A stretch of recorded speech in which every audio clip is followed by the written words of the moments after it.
Okay, they say gaseous dimer Z introduced anti-gas exchange, which has a tightly fitted plunger. All right, the gas is allowed to expand until equilibrium is reached at a controlled temperature at which 20% of Z dissociates into its monomer W. All right.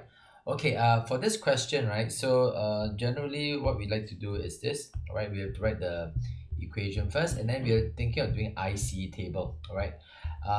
Okay, so for this question, right, because the volume is changing, you cannot do the IC table in terms of pressure, all right, because if you want to do an IC table in terms of pressure, all right, the criteria is pressure must be proportional to moles, and that is only possible when is pressure proportional moles, when volume and temperature are constant, right? Then you can use IC table in terms of pressure.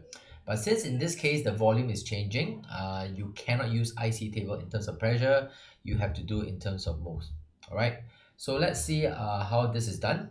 Right. So I have X moles, 0. All right. So 20% of it dissociates, right? So minus 0.2x. This is plus 0.4x. All right. So this becomes 0.8x. This becomes 0.4x.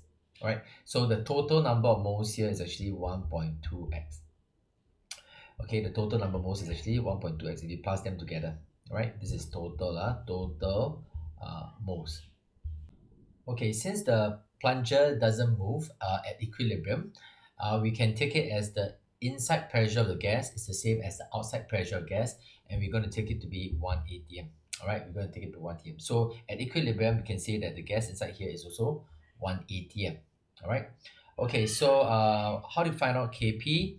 So Kp can be calculated using partial pressure of W square over partial pressure of Z. Okay, partial pressure, we can work it out by doing mole fraction times total pressure. So it's going to be we can calculate. All right, this way.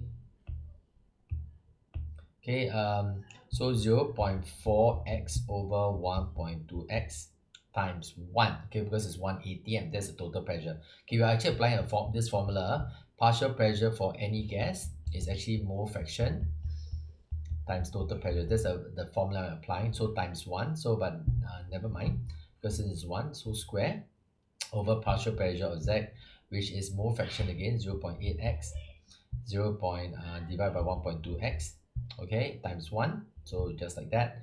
So if you try to solve it, okay, you realize that it will turn out to be, okay, press your calculator and try to solve it. I think the x can cancel out, right? The x can cancel out, all right? So maybe I just try to work it out over here. So this on top here is actually 1/3 square, okay, divided by 2/3, all right? So press your calculator, you realize I think the value should be 0.167, okay, atm. All right, so actually the answer is B. Okay, the rest of it are wrong. Okay, let's see why is it wrong. Okay, this reaction involves bond breaking because you're breaking to the monomer. So it involves bond breaking, right? So the forward reaction must be endothermic because it's bond breaking. So this is actually wrong. The pressure inside the exchange at equilibrium will be higher than the atmospheric pressure. No. When the plunger stops moving, the outside pressure must be the same as inside. So this is actually wrong. The dissociation of dimer X will be favored when the plunger is pushed back into the equilibrium mixture. So when the plunger is pushed back, right? When it pushed back, it means you're increasing pressure. When increase pressure by LCP, you want to shift to the side with fewer gas molecules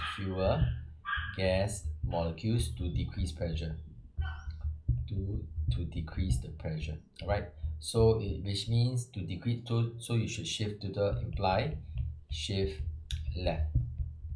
Okay, so they say dissociation of dimer Z will be favored. This is of course wrong because it's going to shift left, you're going to form more Z. Okay, so let's try a question. So this answer is B anyway.